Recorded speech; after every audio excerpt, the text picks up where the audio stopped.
At Christmas dinner, my grandpa slid 3 white envelopes across the table and said, "A little Christmas gift for each of you."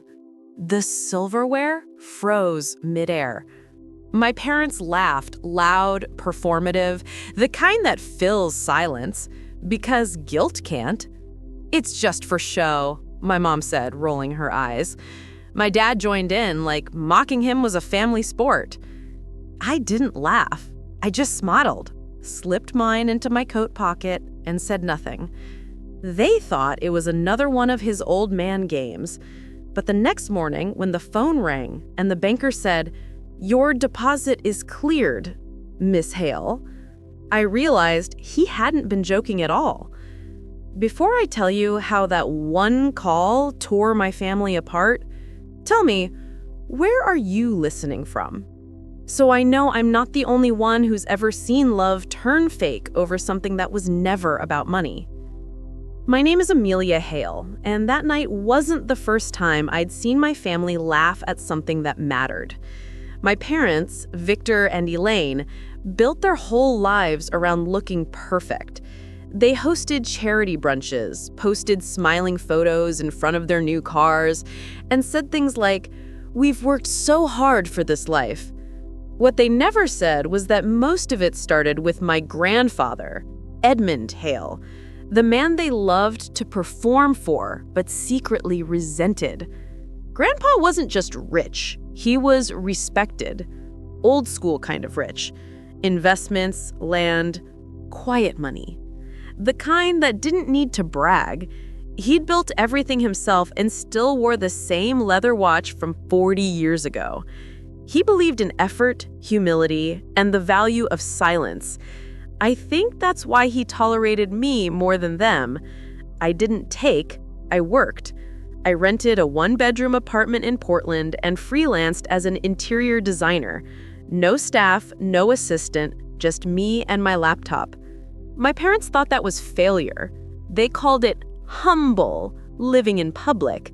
But at home, they said things like, "You're wasting your potential. You could be running a firm by now if you just network." By network, they meant marry rich or charm clients like they did, through connections, not competence. When Grandpa invited us for Christmas dinner that year, I went because I missed him. They went because they smelled money. I saw it in the way Mom checked her lipstick in the car mirror, the way Dad rehearsed his laugh. Everything with them was strategy. The dining room smelled like pine and roasted duck, the table set with crystal glasses and gold-trimmed plates. Grandpa sat at the head, his posture straight, his eyes sharper than they looked. We exchanged small talk about work and weather, until he reached into his jacket and pulled out 3 identical envelopes. "A little Christmas gift," he said softly. Mom let out a short, performative laugh. "Oh, Dad, are we doing your pretend checks again? That's cute." Dad chuckled too. "You always make the holidays fun." I wanted to crawl under the table. Grandpa didn't move. He just looked at them, slowly, silently, then shifted his gaze to me. I felt my face warm. I didn't open the envelope. I didn't need to. I just said, "Thank you," and placed it carefully in my coat pocket. No one noticed that his smile faded a little after that. They kept talking, bragging, laughing like nothing happened, but I saw the way his hand lingered near his glass, the way he blinked slower than usual. He'd expected this. Later that night, when we said goodbye, he hugged me a second longer than he should have and whispered, "Keep it safe." I nodded, not realizing what he really meant. The drive home was silent, except for the wiper scraping against the windshield. Mom broke it first. "You actually kept that thing?" she said, twisting in her seat to look at me. "You know he does this every year. It's just his little act." Dad chuckled in, already checking his phone. "He's testing who still worships him, that's all. He likes to feel powerful." I stared out the window at the falling snow. "Or maybe," I said quietly, "he just wants to see who still respects him." Mom sighed in that dramatic way she does when she thinks I'm being naive. Sweetheart, you need to stop taking everything so seriously. That night, my apartment felt colder than usual. The radiator hummed weakly, and the scent of roasted ducks still clung to my coat. I hung it on the back of a chair, pulled the envelope from the pocket, and turned it over in my hands. Grandpa's handwriting, steady, firm, familiar. I didn't open it at the table because it felt wrong. He'd handed it over like something sacred, not like a joke. So I sat on my bed, tore the flap carefully, and slid out a real check. 5 zeros. The ink wasn't faded or smudged. The signature was his, clean and deliberate. For a moment, I just stared. Then I slipped it back inside, folded the flap, and put it away in the small wooden box where I keep things that matter. Letters, receipts from my first design job, a photo of Grandpa and me sanding a table in his workshop when I was 12. I didn't plan to cash it. I didn't plan anything. I just couldn't bring myself to treat it like a prop. The next day, I woke up to my phone buzzing. A message from Zoe, my friend and coworker. "How was the fancy family dinner?" I typed back, "Predictable." They laughed. I didn't. Zoe replied with a voice memo, her tone half joking, half serious. "Girl, you're the only one in that family with manners. Keep surviving." I smiled and went back to my coffee, but something gnawed at me. Grandpa's last words replayed in my head. Keep it safe. I decided to deposit it, not out of greed, but curiosity. Maybe he'd meant for me to see something. Maybe it was just symbolic. I scanned it through my bank app and went on with my day, not expecting anything. Hours later, while I was sketching a client's living room layout, my phone rang. Unknown number. "Hello?" A calm, polite voice on the other end. "Good afternoon, Miss Hale. I'm calling from your bank. Your deposit has cleared." I froze. Cleared? I checked the amount on my app exactly as written. My heartbeat stumbled. If mine cleared, what about theirs? I didn't even have time to process it before my phone buzzed again, this time Mom's name lighting up the screen. I hesitated, then answered. Her voice came sharp and shaky, the way it does when she's angry but pretending she's not. "Did you talk to your grandfather today?" "No," I said slowly. "Why?" "Because something's wrong with the checks. The bank said ours were stopped. They said—" She paused, lowering her voice as if I'd done something terrible. "They said yours went through." I stayed quiet. The silence on my end seemed to make her angrier. Did you call him? Did you tell him something?" "No, Mom. I just deposited it." "Well, he's obviously playing favorites again," she snapped. "He's punishing us for being successful, for moving on." I wanted to say, "No, he's punishing you for laughing at him," but I didn't. I just listened to her breathe into the phone, frantic and defensive, like she was trying to rewrite the story before anyone else could. Later that day, Dad called. His tone was colder. "Your mother's upset. You could have told us you'd deposited it." "It was a gift," I said. "That's what you do with gifts." "Don't be smart with me, Amelia. He's old. He doesn't know what he's doing anymore." Old. That word lingered like a slap. That evening, Grandpa called me. His voice was calm, steady, nothing like theirs. "Did the bank contact you, sweetheart?" "Yes," I said. "They said it cleared." "Good." A pause. I could hear the crackle of his fireplace on the other end. "Don't worry about your parents. Some lessons take longer to learn." I didn't ask what he meant. I didn't need to. The next morning, the group family chat exploded. Mom's long messages full of blame and confusion, Dad threatening to straighten things out, but Grandpa said nothing. Instead, an invitation arrived in the mail 2 days later. His handwriting again. Dinner. Same house, Saturday, 7 p.m. No explanation, no note, just a time and a place. Zoe called when she heard. "You think he's gonna call them out?" I looked at the neat black ink on the card. I think he already has. That Saturday, I stood in front of Grandpa's house again, snow crunching under my boots, heart steady. This time, I wasn't the quiet one waiting for permission to belong.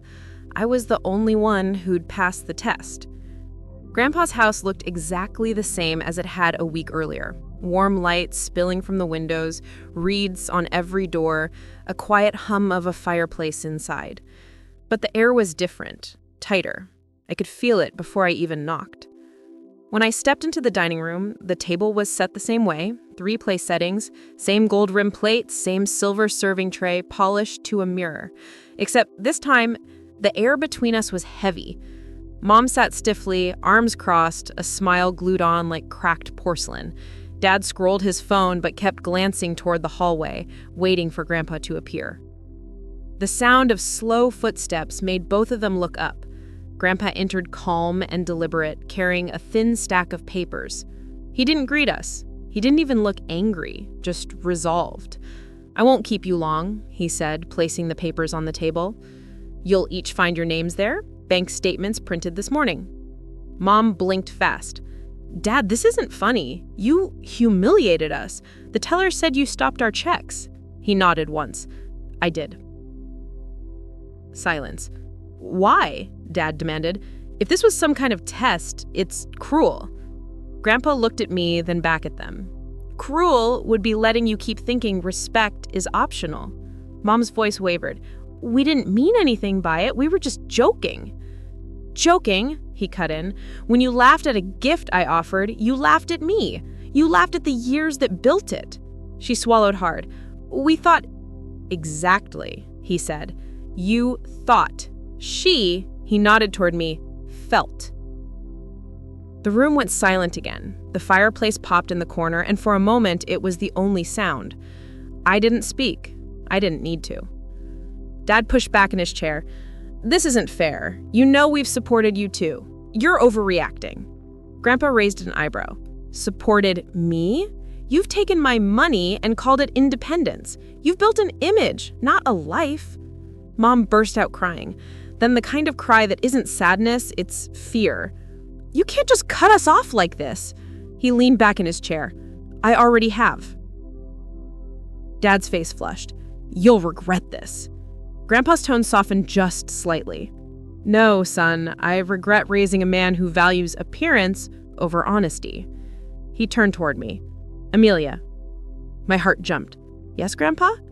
He pushed one of the folders toward me. "This is yours. I have transferred full control of the trust and properties to your name. Daniel will guide you through the paperwork." Mom's head snapped up. "What?" He didn't flinch. "You both still have your homes, your jobs, your lives. What you've lost is my belief that you understood what family means." Dad stood up, gripping the back of his chair so hard his knuckles turned white. "You're rewarding her for doing nothing." Grandpa finally raised his voice, sharp, cutting, like thunder breaking through calm. "She did everything. She listened. She respected. She didn't laugh." The echo of his words filled the room. No one dared breathe. Then quietly he said the same line that would end everything. "Now I know who's real." It landed like a verdict, final, unarguable. Mom slumped in her chair. Dad looked away, his anger deflating into something smaller. Or shame, maybe? I sat still, unable to move, my heart pounding with a mix of grief and clarity. After a long silence, Grandpa stood. "Dinner's in the oven. You're welcome to stay and eat if you can still sit at this table honestly." He left the room. Mom started gathering her purse. Dad muttered something about unbelievable manipulation and stormed out. The front door slammed. The house went quiet again, only the ticking of the grandfather clock marking time. I looked around at the untouched plates, the soft light glinting off the silver. It felt surreal. Grandpa came back a few minutes later carrying 2 bowls of soup. He sat one in front of me and sat down across the table, the seat that had always been his. We ate in silence for a while, the only sounds the clink of spoons and the wind outside. Finally, he spoke. "You didn't cash it for the money. Did you? I shook my head. No, I just didn't want to disrespect you. He nodded, a faint smile tugging at the corner of his mouth. That's what I thought. You see, Amelia, I don't care who has money. I care who has manners. He leaned back, watching the fire. People show you who they are when they think they're above gratitude. I swallowed hard, trying to steady my voice. You didn't have to do this to prove a point. He didn't do it to prove a point, he said. I did it to protect what's left of decency in this family. We finished our meal in quiet understanding. Before I left, he handed me another envelope, this one unsealed. Inside was a single note written in his neat, old-fashioned hand. Money changes hands every day. Respect only once. I tucked it into my coat pocket. Outside, snow had started again, falling in soft, slow spirals. As I stepped off his porch, I looked back through the window. He was still at the table, the fire reflecting off his glasses, looking peaceful, like a man who'd finally done what he had to.